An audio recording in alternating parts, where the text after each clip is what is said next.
আসসালামু আলাইকুম, কেমন আছেন আপনারা সবাই? আশা করি সবাই ভালো আছেন, আমিও ভালো আছি আলহামদুলিল্লাহ।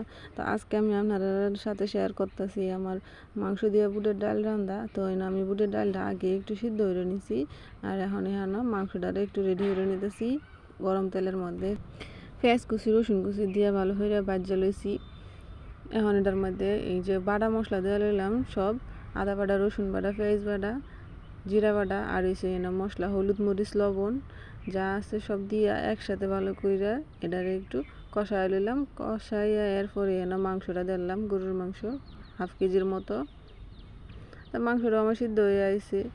এই পর্যায়ে আমি যে সিদ্ধ করে রাখছিলাম বুটের ডালটা, এই বুটের ডালটার মধ্যে দিলাম, দিয়া উফরে দিয়ে 2টা তেজপাতা, দারচিনি, এলাচি আর হচ্ছে কাঁচামরিচ আর একটু গরম মশলা দিয়েই বাস 5 মিনিট হয়ে গেছে। 5 মিনিটে আমার রান্না কমপ্লিট হয়ে গেছে।